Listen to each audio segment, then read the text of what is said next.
All right, ladies and gentlemen, how the hell are you? I am your stoner with the toner chronic, Chris from AsgardRadio.com, where the gods go to rock. And today we're talking to a guy that's been around this industry for quite some time. They came in hot, heavy, and hard with the new wave of British heavy metal way back in the day, back in the early 80s, with the likes of Iron Maiden and Saxon and Venom and good shit like that. So, ladies and gentlemen, from the Tigers of Pan Tayne, here's Jack. Jack, how the hell are you today? I'm fine. It's been a long day. It's been a long day here in Italy, but I made it. I made it. So I'm really glad that I'm just relaxing with a bunch of friends, having a nice glass of red wine of Chianti with you guys. Yeah. I was going to say, if you're over in Italy right now and you don't have a glass of red wine, I don't You think you're in see, Italy. you see, you see. I follow the cliche.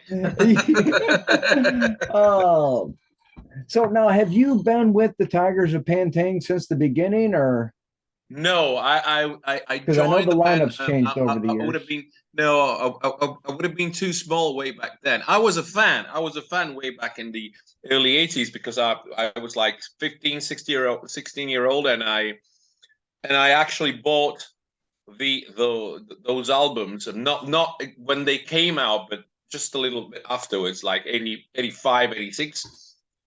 But I Okay. joined the band way back in 2004, so I'm in the band since now it's going to be 20 years next year, so it's going to be it is a long time. It is a long time. I feel like it's yesterday, but it Right. is. When I look back, it's 20 years. Oh, Well, man. I mean, and I'm looking here, and the band itself has been around for 40 years, Oh and yeah. I'm going through the catalog the other day, and I'm thinking, it's ringing some bells, and then I saw one of the album covers, and I looked at it, I'm like, I had that album back in the day. Sweet. Yeah. So what got you started in the music industry? Ooh. Well. It's well. I've been a music fan ever since. I've been a music. Yeah, as you can see, my this is just part of my record collection. So, and I remember clearly listening to my father's old cassettes way back then when I was like 5, 6 year old, and I asked. I remember clearly when I asked. It was like the Christmas 1976, and I was at my some parents' friend's house, and they put on a night of the opera from Queen, and I completely fell in love with that album to a point where I asked my father the day after that I wanted that record. I didn't even know how to put it on the turnstile, but I said I want that record. Can you buy me that record? So so music has been with me my entire life, and I started playing. I started playing when I was in high school, basically because I was the only one who could speak a decent English, and most of all had a lot of books with lyrics. So I was chosen, and I didn't choose to be a singer, but the other guys, the other members of my very first band just say, you you you know you speak English, you got the lyrics, you don't play any instrument, just be the singer. So I said, okay, Oh okay, yeah. let's give it a try. Let's give it a try. And that Well, was it. It was way back in 1984. No, even before 1982, 83. It was when I remember I came out of one of my first rehearsals, and the guy was just coming back from a record store and I had Lick It Up from Kiss. So with the Kiss without the mask, and I was like, ooh, I can't believe. Oh, really? So Gene Simmons looked like that? Oh, I didn't know that. So it was quite exciting. So that was the day.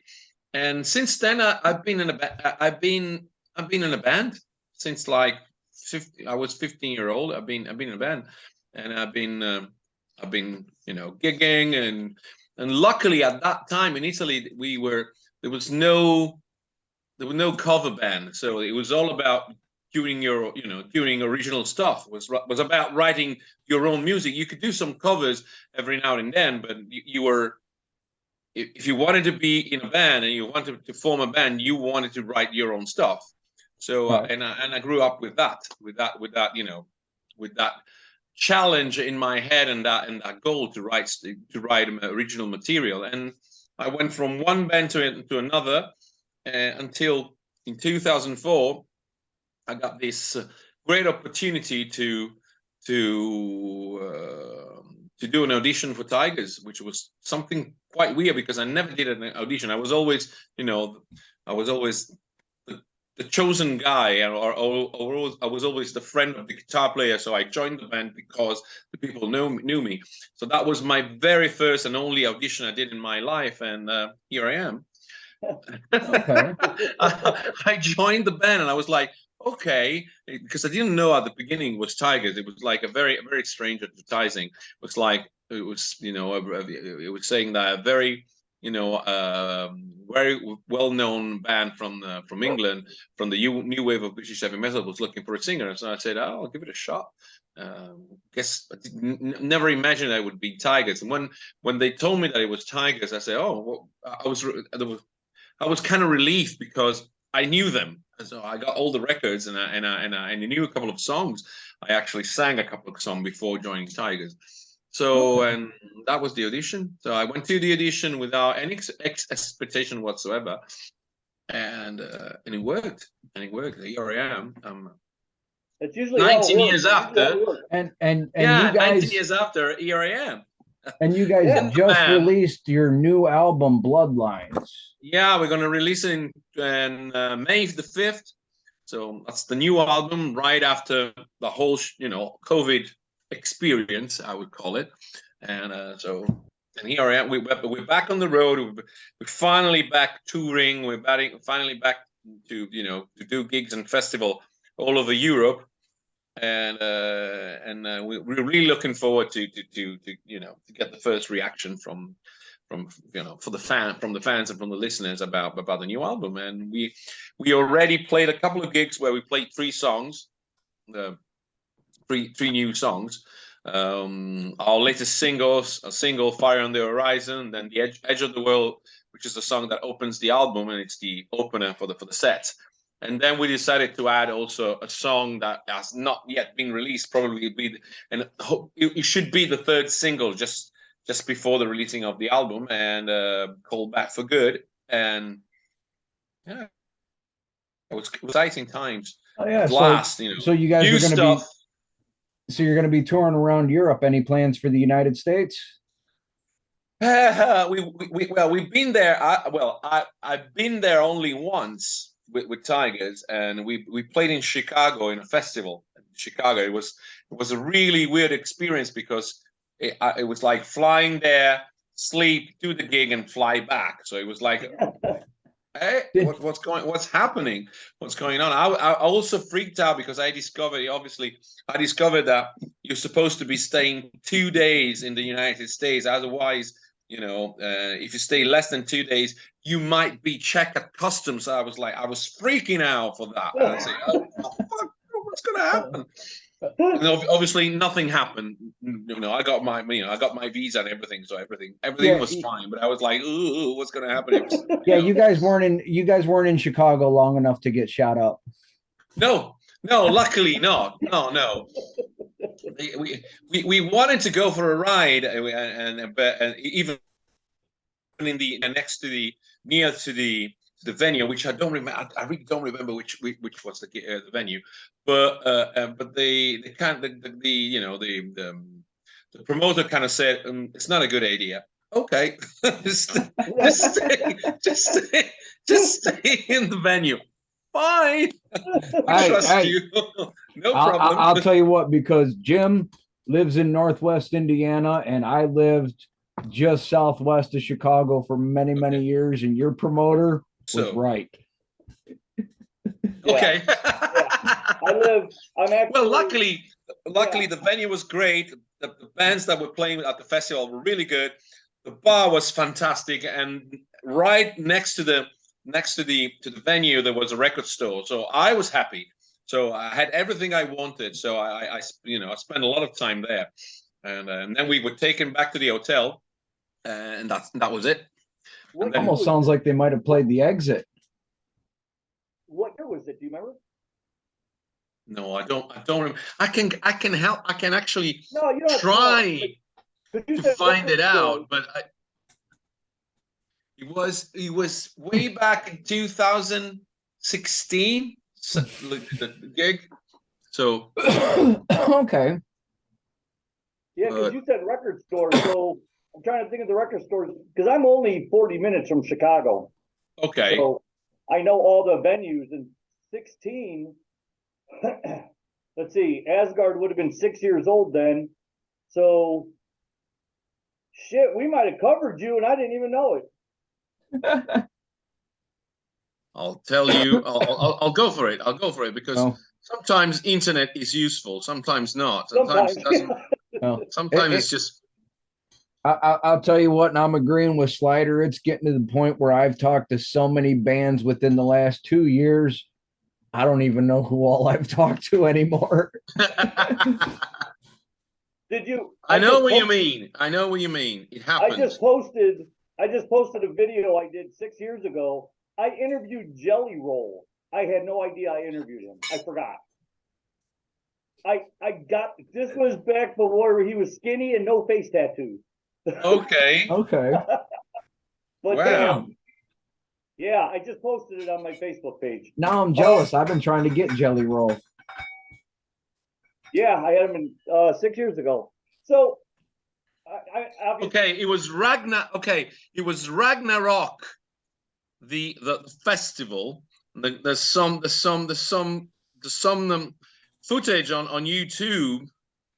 Okay, I got it. Set list. Okay. Okay. There you go. Reggie's Rock Club, Okay, Reggie's. Okay. yeah, Chicago. yeah, right next, Well, yeah, there is Reggie's right next, there was a record store. I don't think it's a record store anymore. Because now they have Reggie's. It was upstairs. It was up. Yeah, it was upstairs. Some like Upstairs, first floor. Yeah, first floor. Yeah. Yeah, yeah, they play upstairs, and then next door they have it's like a bluesy type place now. Mhm. and I gotta say, in my personal opinion, I think Reggie's is one of the better venues in Chicago. Yeah, Not the best, but one of the better ones. yeah, it's not the best, but it's run by good people. Mm-hmm. Yeah, we had fun. We had fun there. We absolutely we had fun. I was looking at the set list. I didn't even remember that we played Rock Candy. So yeah, good. Yeah. Yeah. So when you were talking about your album, when you saw Gene Simmons' face, my first album ever was in '78 or '77. It was Kiss Rock and Roll Over. That was my first Okay. album. And then another Kiss album. I think shit, I might have had a Life 2 or something else, but I don't remember. But then my mother bought me Billy Joel, Glass Houses, and Okay. she's trying to get me away from that heavy metal stuff, you know. Yeah. But I love the album. That Glass Houses album is a great album. But I went back to Ozzy and Kiss, and then I got, and then into Motley Crue and all them, and then, like you said, here we are today. And Yeah. For me, it started really at Queen, and then I got love into some Kiss. Ah, and can't then see it. and then I got into Kiss, and Kiss is if you get into Kiss when you're a kid, it's an addiction. You get stuck yeah. with Kiss for the rest of your life, no matter if they do good albums or bad albums. You just keep on buying them because Yes. they remind you of that that fantastic time Their of your solo life. albums. Yeah, their solo albums, Unmasked, Yeah. Lick It Up, all of them. Got everything. Yeah. Kiss Yeah. Army Soldier since '96. Oh wow, good. He's That's a youngin'. good. That's He's a good. youngin'. I've been a Kiss Army since I think '81. Probably. So Yeah, I don't well. know. I came in late, obviously. I tried to burn my house down earlier today. I seen that. Good job. I came home from the grocery store and I have kids, a friend of mine's kids come and do my lawn. So I told them, I said, I'm on my way home, and then they came to be done. So I took my groceries and put them on my stove. They came, knocked at the door. I went outside, gave them the money, talked to them, told them what I wanted in 2 weeks. And I came back in and my house was filled with smoke. I smell stuff burning. I'm like, what in the fuck is going on? I go in there. I must have hit the knob for the burner. And my food is up in flames. The boxes are going. Everything's on fire. I'm like, son of a, I lost half my food. Everything. Because I'm a chef at a restaurant. So Okay. I don't like cooking. Okay, I just don't. So I buy ready-made, kind of healthy, kind of not food in boxes. You know, I throw them in the oven. But I don't. Sometimes I just don't like cooking. So I bought all these box foods and they're destroyed. They all got burnt up. Oh, So I had one hell of a mess to clean up. that's not a good day for you. No, It's been a long day for me, but your day's been worse than mine. Meaning, yeah. I would hope the ice cream was spared. My dog's freaking out. He's hiding in the back bedroom. You know, the cats are meowing like, "What's that smell?" I got the doors open, the fans on, and wow, it was horrible. insane. So, what I wanted to, when I got your music last year, I think it was last year. I think I got your first. I think I got some old songs of yours last year. I wanted to know where you guys got Tygers of Pan Tayne. Where did that come? I mean, how did that come up? Name. The name, yeah. Where did Yeah. Okay, the name it comes from Michael Moorcock kind of fantasy novel, and it's like a saga, and there is this cliff in this novel. There's this cliff that it's where these tigers are. It's the cliff top Pan Tayne that where the tigers live, and that it's a bad place to be. Basically, it's the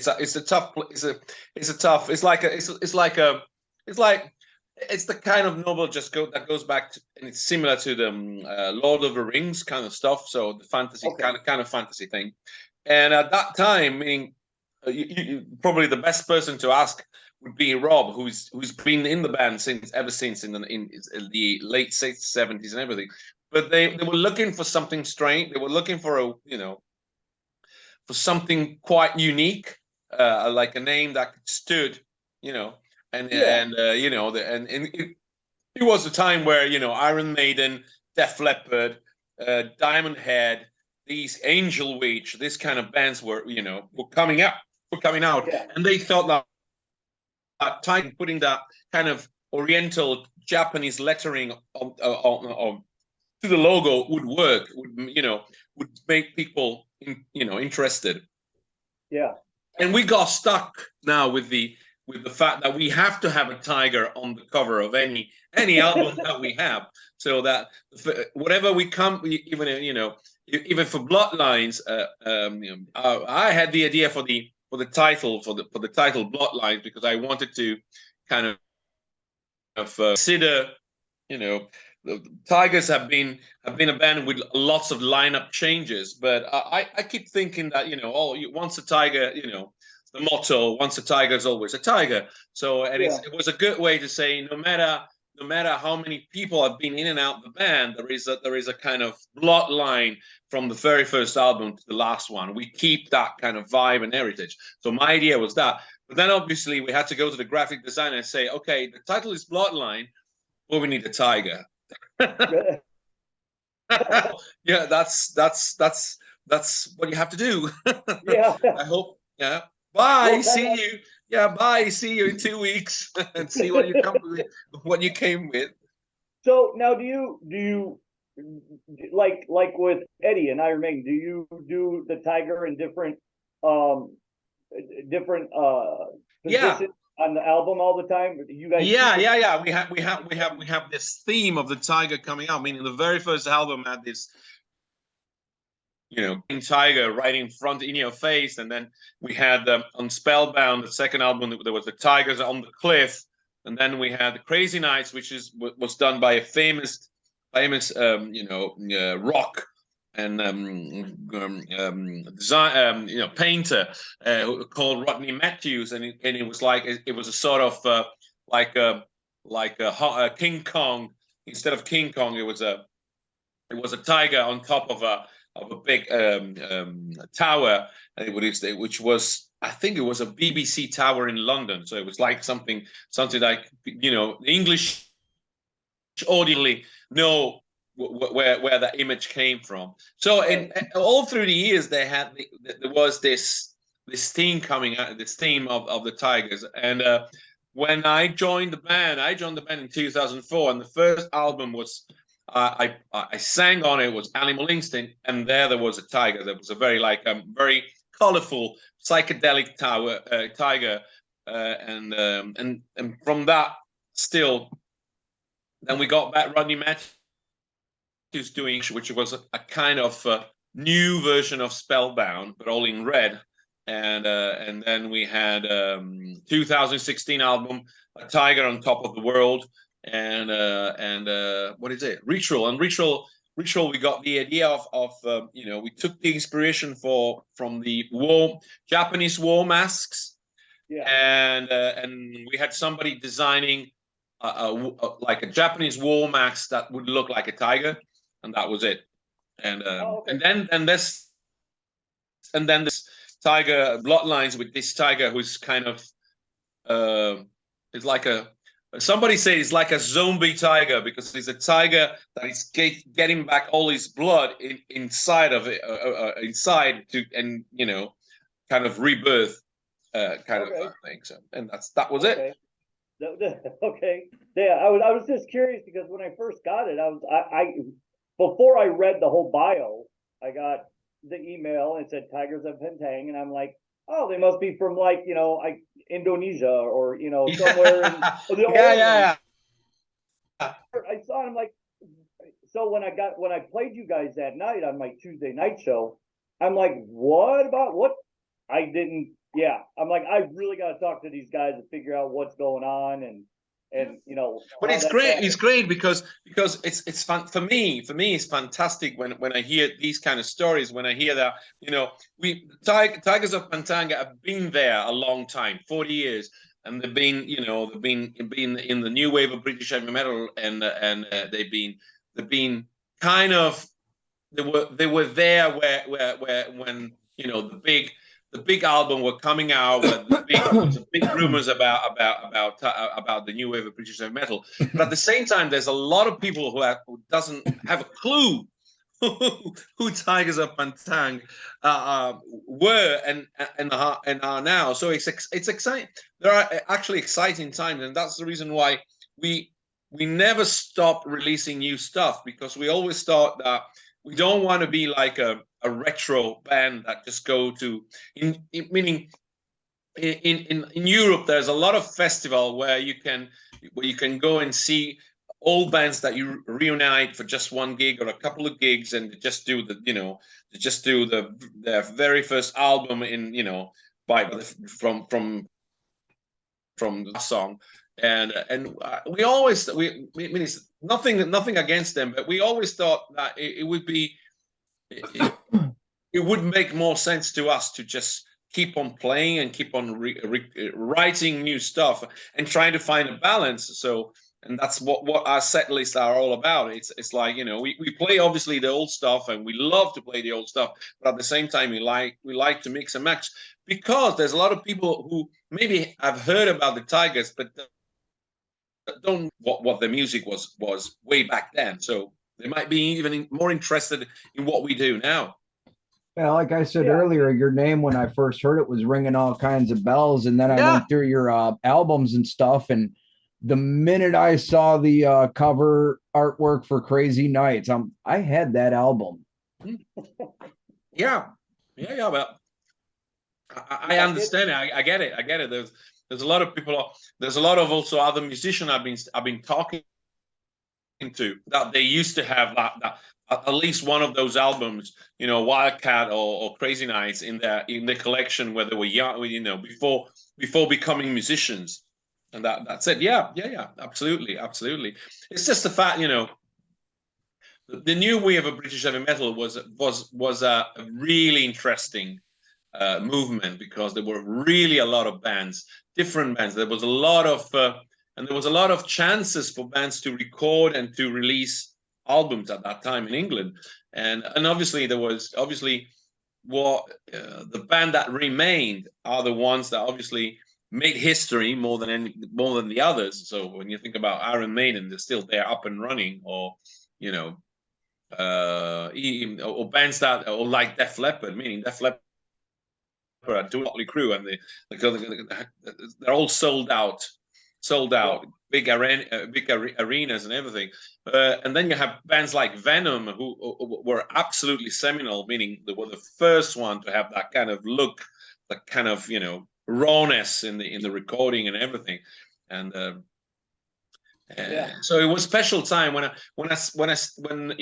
have the chance even to talk with, because I had the chance to meet like Brian Tatler from Diamond Head, the guitar player, or to speak with Soft Saxon, not Beef, but some other members of Saxon, and the first thing that comes through is that they really tell you that those were special times where for once thing could happen. If you were a musician and you were into that kind of music, there was a chance to record your own stuff, and there was a chance to be to become famous, or to end up make a living out of music. Just it's not nowadays. It's a bit it's a passion. It's a passion. It's a paid passion, but it's a passion. So I think nowadays, do you have when you're not touring or recording, do you have a regular job? You have to. Yeah. What do you do for work? What I do, I'm lucky enough that what I do is strictly music related, because I'm a singing teacher, and I teach in private school bands to develop their own, develop their own skills and to play, and tell them how to play together. I'm like a band coach, and so I'm and it's quite challenging. It's why it's good. And then it's going to be a year since next month. I've been working inside Hard Rock Cafe Florence. But nothing to do with the restaurant or anything. But there are at Hard Rock Cafe Florence, during the morning we do like an introduction to the history of rock and roll, and we show the memorabilia that are there, and when we tell stories about the guitar, Metallica's guitar, or Jimi Hendrix hat and things like that. So and I'm there to I do that both in English and Italian. I tell old stories about the 60 years of history of rock and roll, and it's quite challenging, because I like the fact that I like teaching. Basically, I like being with kids. It might sound strange like that, but I like being teaching to kids. I used to be a substitute teacher at the high school when my kids were in, and I loved it. Because I love kids. I love teaching them, and even if it wasn't the subject, they would come to me and ask me about things, and we would talk about them. Some teachers won't take that and that challenging subject that kids want to know. But all the kids in the high school, they knew me because of my kids when they were in school. But they liked the fact that they could come to me and ask me, like, even if I'm there for a math class, they'll come to me with stuff that's going on in the world, and I'll be like, okay, let's talk about it. Well, I like their enthusiasm. I like when there is you can tell that that they have a curiosity about it, and you are able to fulfill that curiosity by telling the story, telling what's behind what happened at Woodstock in 1969, and and you show them the Carlos Santana guitar, and you explain what happened during that time. It's really because some are aware, but some don't know these, and then and Right. obviously they don't teach that in school. So it's challenging, because I keep saying music as especially, you know, if you're into rock music, has been describing the society, the evolution or devolution of society from the 50 until now more than anything else. Meaning, you can go from the rock and roll of the 50s, from Elvis to through Bob Dylan to the Beatles to the Rolling Stones, Bruce Springsteen, whatever, the heavy metal stuff and everything. But music has, you know, described more than anything else. Well, and the original Woodstock. I mean, you say you love music. I love history, and I love music history. I actually wrote a whole paper in high school on Woodstock because it opened the door for so many artists. You know, we would never have heard of Jimi Yeah, Hendrix if it wasn't for him playing the national anthem at Woodstock. exactly. Yeah. Santana blew up after Woodstock. Same with Joe Cocker, Mountain. I mean, Yeah, and it was a special time when it was nobody really knew anything about it. Meaning, even how do you, you know, how you create, you know, you make a festival successful. It was like, oh, let's, you know, we're into music, let's do it, let's give it a try. And but if it wasn't for those crazy guys who thought that they could make it, there wouldn't be anything. I mean, and it was naive, but at the same, you know, it was very challenging, probably at the time, because you know, you could feel that you could do whatever you want, which is what now is not really. That's I think one of the things that really I miss nowadays. Meaning, we have a lot of help from technology, but I think a lot of people are kind of not willing anymore to take any risk. They want to, you know, they want to just. everyone wants a safe space. Exactly. And COVID didn't help at all. Meaning that COVID kind of, you know, emphasized that feeling. You know, this last 2 years were like a nightmare. Meaning, absolutely. And you're right. I know very few bands. I've had Asgard 13 years, and very few bands take that chance and really kind of, like you said, they get themselves out there and they do, you know, a lot of, you know, a lot of things nobody else does, and you don't see that a lot of. There's a lot of like cookie cutter bands. You know, a lot of bands do the same thing over and over and just keep going with it because, and nobody ever takes a chance on anything. And like you said, back then, everybody did something. Well, you only had so many tracks you can record on. You had to get it done on this, and if you didn't get it done on these tracks, you're done. You got to pay for a whole nother reel. Hey, I totally agree, Jim. There's a specific band in the top 20 right now that's got a song, and I said it on air. I didn't give a fuck. This song, it's on the top 20 list, but for some reason, I don't know why it's on the list, because it sounds like every other song this band has made. Yeah. Well, I keep meaning from a listener point of view, you know, I'm a musician and I write music, but at the same time, I'm a huge record collector. I have a I'm a record collector. I have a passion for music. Your wall behind you puts my personal collection to shame, and I try to take pride in it. Exactly. I have a passion for music. I still buy CDs. I still buy vinyls and things. And I'm always excited when I hear a new band and you know, I never heard of. Even doesn't matter if it's a nowadays band or on a band from the past that I completely missed. But I get excited when I hear something I really like. And I can tell you that there are a few bands, and I can name them. Meaning, even ourselves, Tigers, I have to be absolutely honest. Meaning, 2 years of COVID were really shit because we couldn't tour. We were stuck in a house. We couldn't do anything. We struggled with money. It was really hard to get through it. But at the same time, those 2 years allowed us to stop and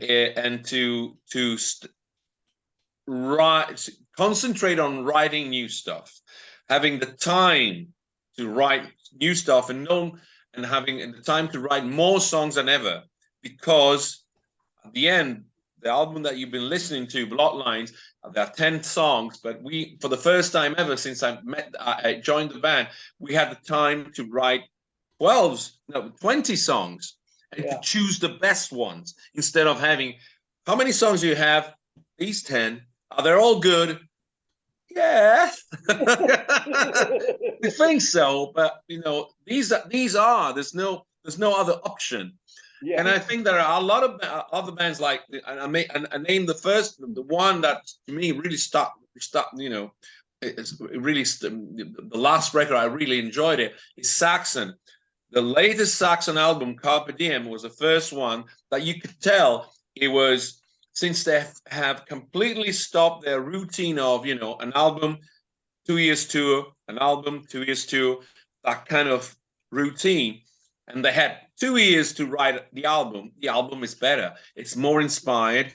It's more, you can tell that every single song has been arranged the right way. Nothing has been thrown in the record just for the sake of, just because, we need to go on tour in 2 weeks.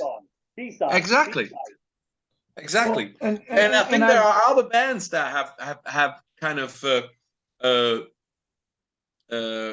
they were able to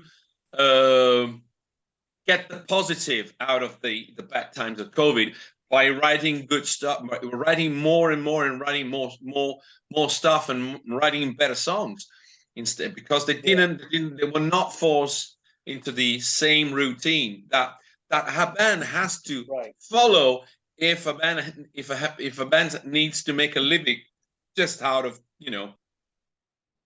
sales and touring. You need to be on the road constantly. Now over in Britain, over there, like over here, when we went into the lockdown, my question was to a lot of the bands, I made a joke of it, because it's almost like across the board. I'm like, do you guys have like 2 albums to put out now? Because I mean, what else would they do is write songs, and then they get on the internet, they collaborate, and so it's all about the personality. Meaning, I had friends, musicians, who couldn't write anything. The COVID completely kind of got them to a degree that they were really struggling to, they didn't want to, pick up the guitar and try to write something. They had no whatsoever possibility to concentrate and to, in my case, I was stuck by myself in my house, and I just said to the guys, the more you send me, the more demos, the more ideas you send me, the more time I can spend on it, so I can make these days of lockdown worth. So it doesn't matter. So sometimes I work all the night and then sleep all day. Sometimes I worked all day. It doesn't matter. But I knew that every day I could make that day, worth it by working on a song. And that's the magic about it. This is something that if you're not a musician, you cannot understand. But it's something, the feeling you have when you've been working a whole day on a song idea, and the minute you realize that the song is done, meaning even if it's a demo, but you got it, you got the verse, you got the chorus, you got the bridge, you got the you got whatever. It's it's like that thing wasn't 5 hours ago wasn't there, and now it's there. So it makes you proud no matter what, and it makes you think, oh, this days was worth it. This days, here is something that wasn't here, and now it is, and that makes your day. That makes your day, especially when you are forced to not have any distraction, because that's the other thing. Because obviously, when you're stuck, all of a sudden you would love to go out shopping with your girlfriends and you always hated to go shopping with your girlfriends because you hate that. You hate that. Yeah. But obviously during COVID, oh, I wish I could go shopping with my girlfriend, go to Primark or go to, whatever, and spend 3 hours looking at silly clothes. But oh, that would be wonderful. Yeah. That's it. But at the same time you're stuck and here it comes. Oh, I have a full day. I can work on I can develop some ideas that have been there sitting and waiting for you to have, for the right time to do it. And that would happen. That would happen to me at least, and that would happen to the band. Meaning that the other thing is that we were going through two crucial lineup changes because just before COVID, one of our guitar players decided to leave the band because he got married. He was he was becoming a father, and he wanted to take more to concentrate on the family and take some time off. He didn't want to be subject to a tight, again, a tight gig schedule and everything, which is totally understandable. And but obviously it was like we need to find another guitar player, and we had to do everything online. We did some audition online, and we got the guy, and the guy is Italian. It's Francesco Maras, who's an Italian guy just like me, and who was at the time based in Germany, and we actually never met. We've been writing songs together, bouncing ideas, but without having a chance to meet personally until a year after. It was like that was another weird thing, I know this guy. I've been talking on the phone. We've been talking about. We've been getting so in sync about music, but I never met him. I never shook his hand. It's like, what's going on? Yeah, it's like. Yeah, that must have been a weird transition going from because you, like you said, you didn't know who he was. You never met him, and then all of a sudden he's in the band. But see, yeah. I was like, I met him first because at one point I was able to get to Germany to do some gigs in Germany with another band, and finally we met at, backstage, and I was so proud, and we met. It was like meeting an old friend. I never, it was not true, but we beach on the on internet, and bouncing ideas and demos and back and forth, and I was so proud to say, oh, we should send a photo to the rest of the guys, say I met you first. That's it. So it's like it was incredible. It's weird. It's weird. I gotta let my dog out real quick, so I'm gonna let Chris talk for me. I'll be right back. But see, I mean, going back, he's. Hold on. I had it in my head, and now I just don't want to come out of my mouth. I gotta say, the one good thing about the internet is that it has allowed a lot of artists that you never would have heard of, never would have gotten their chance if it weren't for YouTube and TikTok and all the shit on the internet, people being able to make music and share it that way.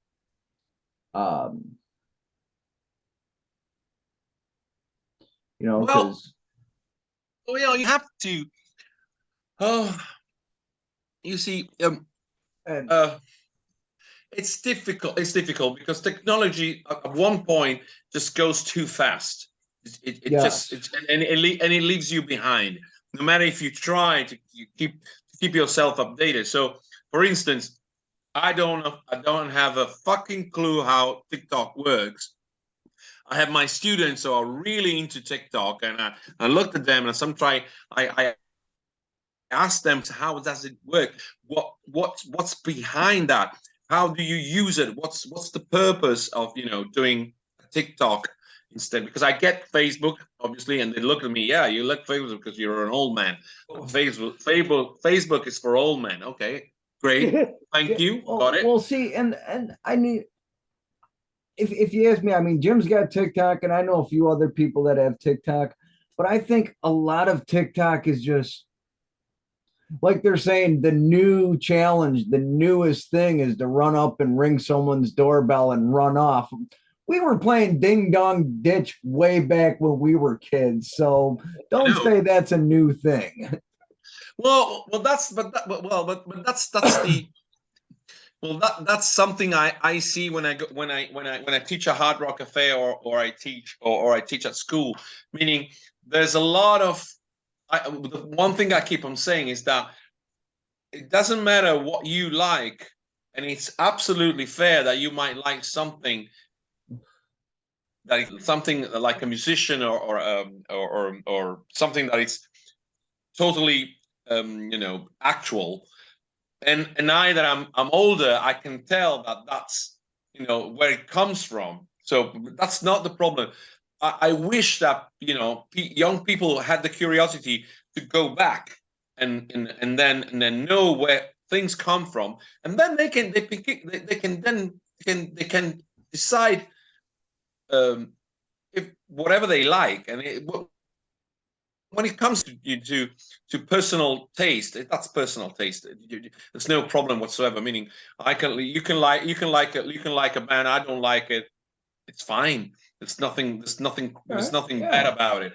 We three can all name bands that are really well known that we don't like, and we can explain out also why we don't like them. But at the same time, it's our opinion, and they are definitely more famous than us. Right. Well, and I tell people this all the time. Just because you don't like it doesn't mean someone else doesn't. I can take any song, any genre, and I can find an audience for it.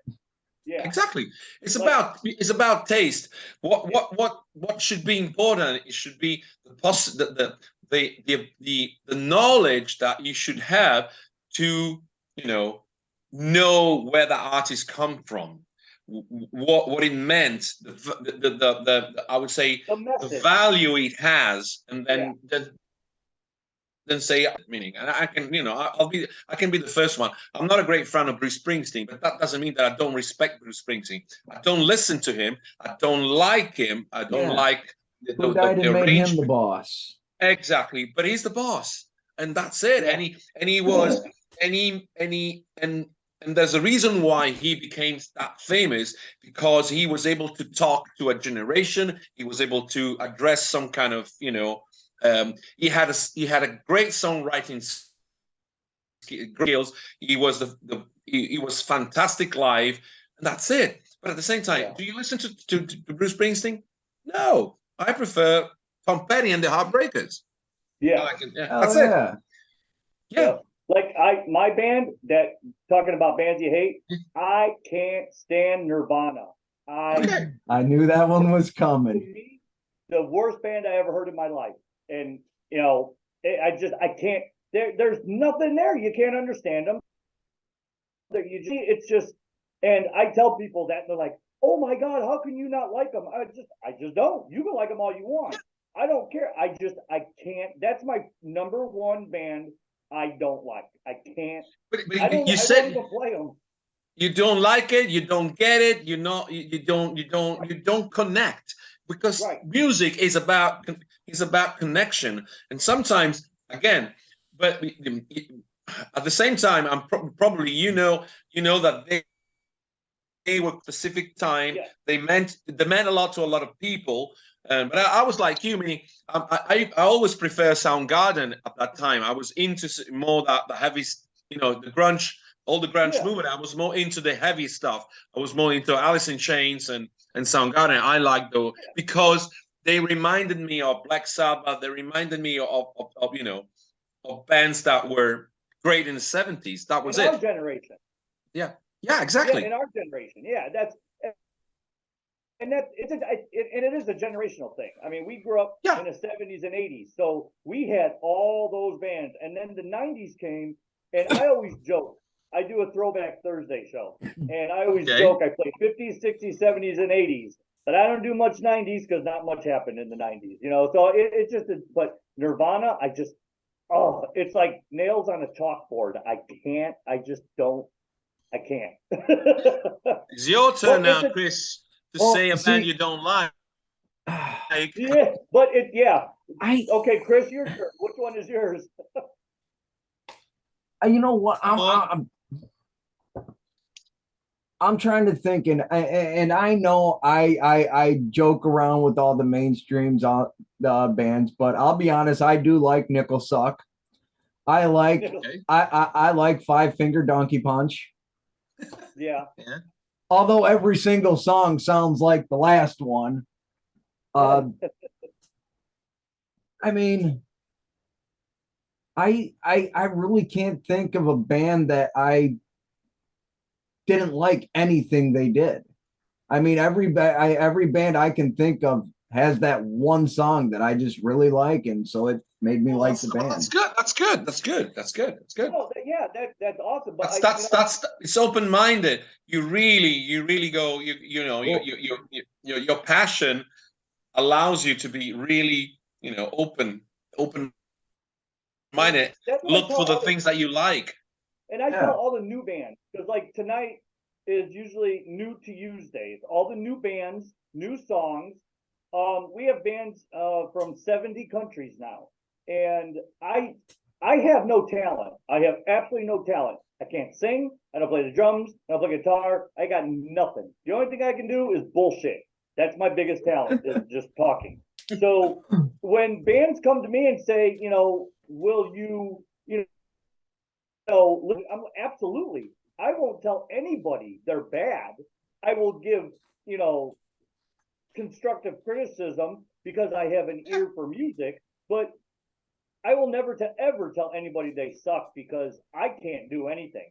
I wish I can get on stage and sing and tour. That is my passion. Music is a passion of mine, and that's why I started Asgard for the small bands, for the little guy to help them have a platform. And but yeah, I would rather those big, 3-4 day events, I would rather interview the last 3 rows of bands than the first 2 rows because those are the bands that are going to be coming up and they're going to say, and I could say, hey, remember when we talked? Oh yeah, I remember you. I remember.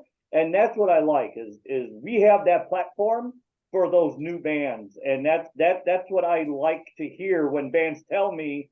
I remember talking like I just said, I talked to Jelly Roll 6 years ago, and famous, and it's just something that I enjoy doing is talking to these new bands and hearing their stories and even if they're like 19, 20 years old, I love hearing it.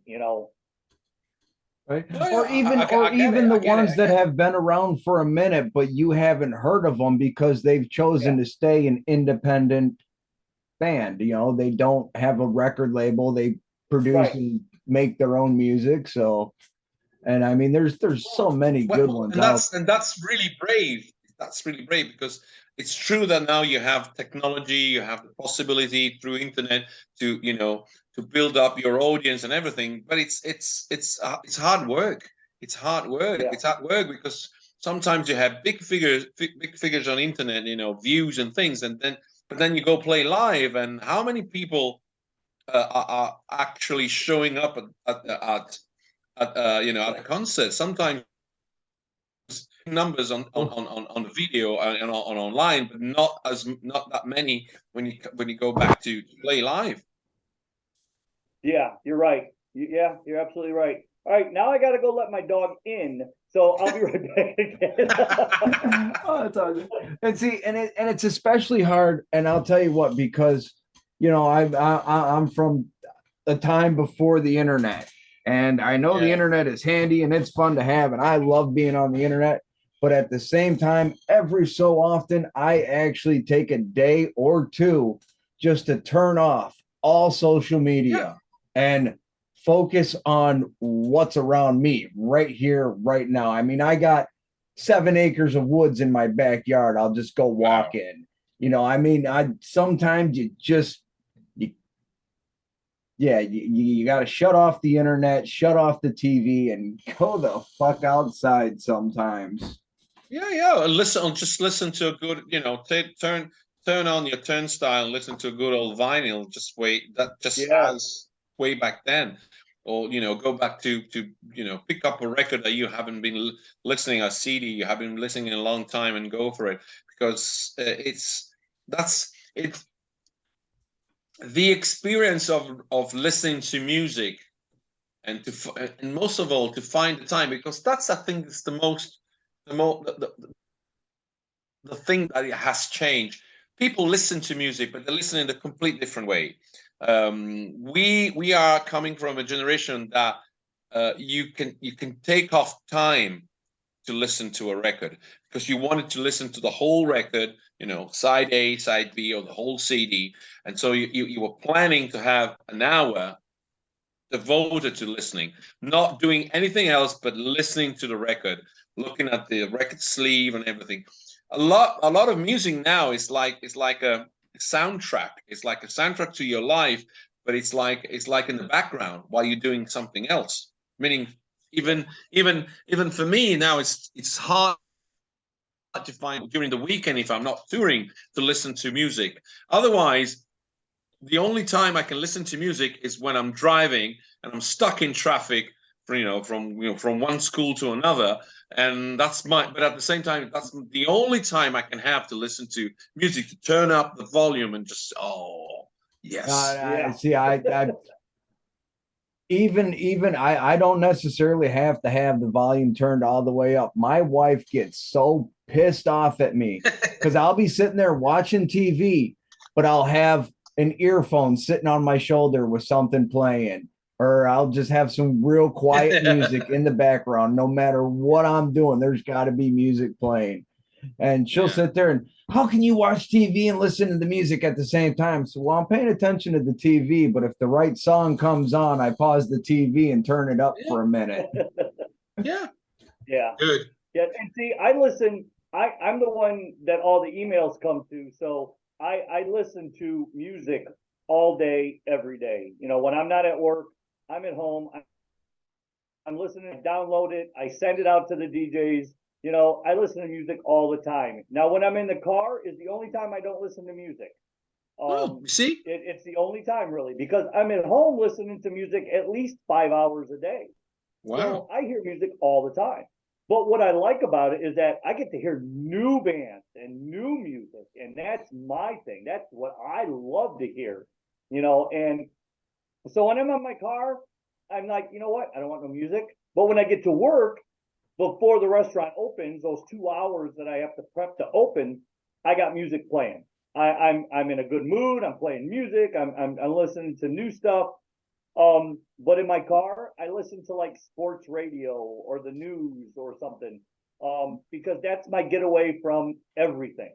Yeah. I don't have to listen to music. I don't have to cook. I don't have to do anything.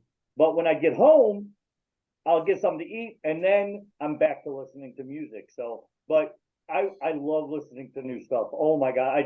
I love hearing new bands and new sounds, and how they interpret it. I got a new band tonight. God, what was the name? They just they're called Joetown, and they did a remake of It's a Long Way to the Top from AC/DC. So I get excited for stuff like that. I want to hear how these people interpret classics like that. I get excited for stuff like that too, but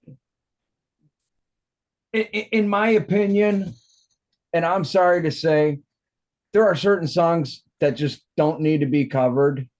No, and even Brian Johnson, when he started AC/DC, he said, I will not perform that song because that is Bon Scott's song. That was his journey. That was his song. Yeah. So you will never hear that song live.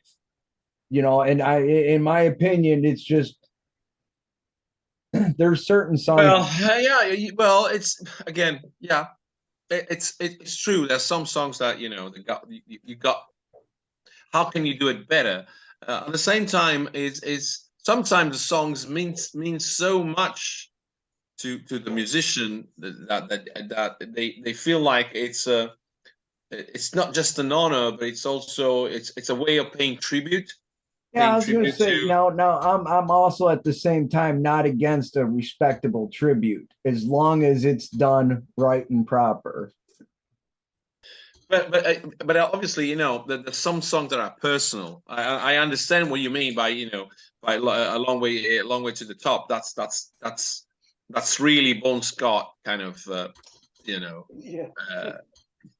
way of life. Yeah. And that's his story right before joining, you know,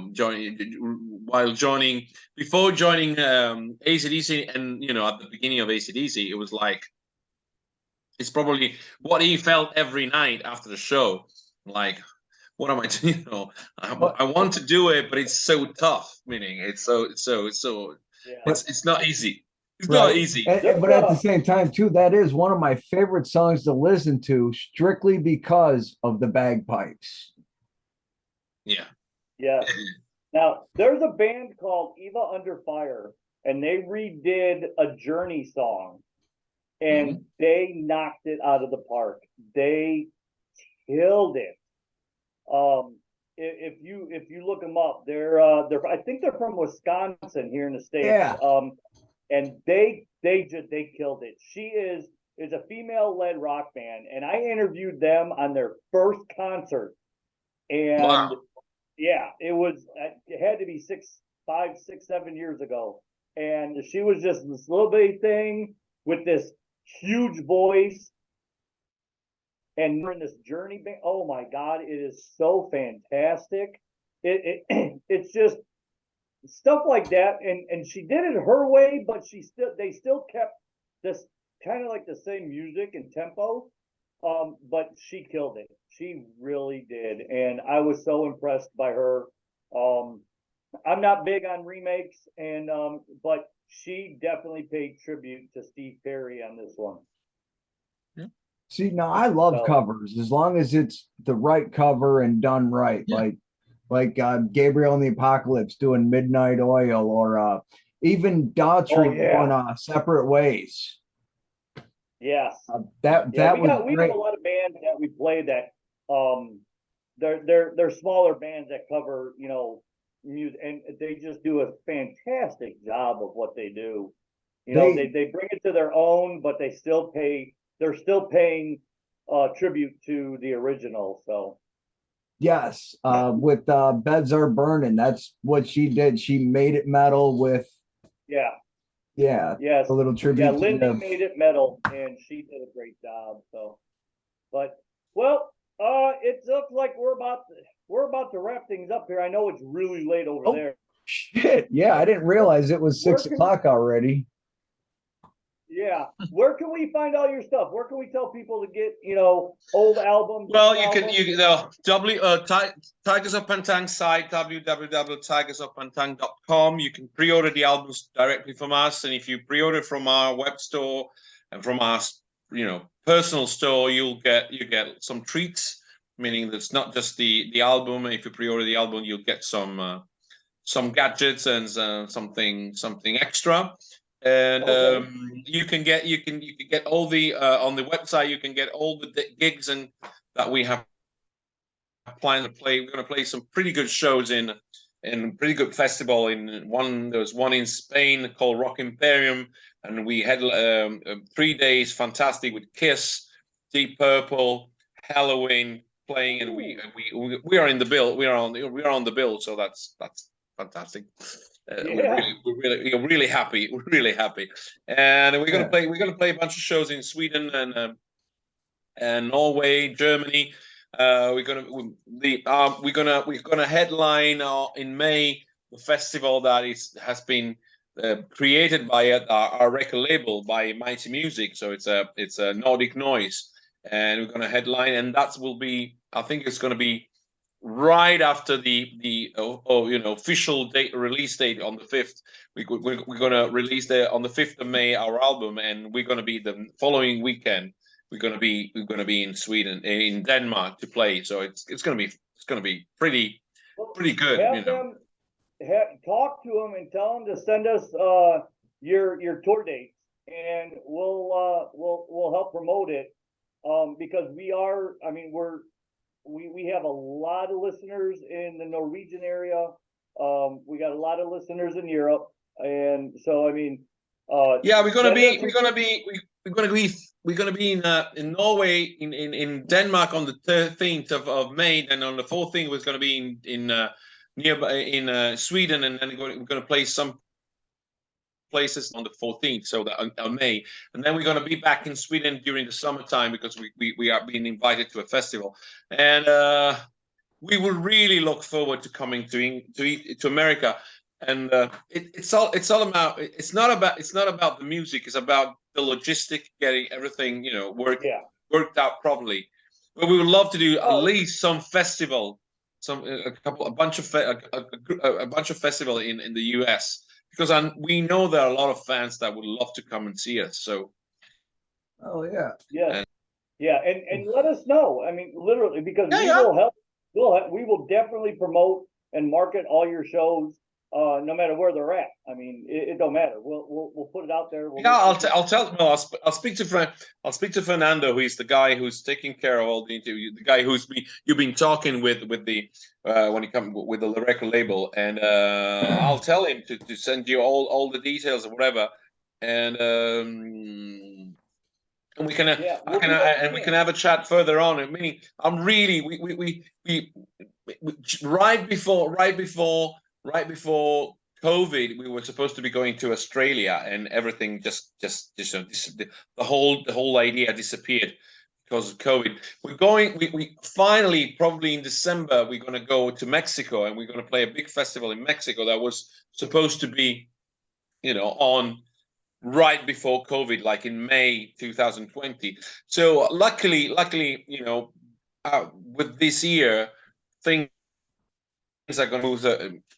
Normality will be real, not just an idea, not just a hint of normality. Will be just something more concrete. So hopefully there'll be some offers, and as soon as we know it, I will let you know. I mean, we got in contact us all. Yeah. Oh yeah. All right, ladies and gentlemen, that's going to do it for us tonight. I'm Chronic Chris of AsgardRadio.com. With me tonight, our owner and fearless leader, Mr. Slider, and joining us, Jack from Tygers of Pan Tayne, British heavy metal that's been around. And they've been around. Yeah. Don't forget. Thank you so much for letting me. No, it's been fantastic. It was really, just as you said to me, it was like a nice talk with some friends, close friends. I've been knowing for a long time. That's what I always say. Well, when you go, we're gonna get you back in May, though. We're gonna get you back in May, before you get hit, because like you said, we want to chat with you again before you hit Denmark, Sweden, and we'll see how. Sure. Yes, get in touch with Fernando. We'll arrange it. No problem. And ladies and gentlemen, don't forget to listen Tuesdays and Thursdays, New to Use Day and Throwback Thursday in the evening with Slider, Whiskey Wednesdays with myself, and whatever the Friday on Friday evenings, Saturday morning with your top 20, and Sunday Fun Day from 11 to 2. And After Dark with April Santos, Monday from 9 to 11. Or 8 to 11, and the Morning Shockwave with Stacy from 5:30 a.m. to 7:30 a.m. Central Standard Time. All right, folks, y'all have a wonderful night. Keep it rocking, keep it rolling, and you know what to do with it after that. Keep rocking. Thank you. Brother. Bye.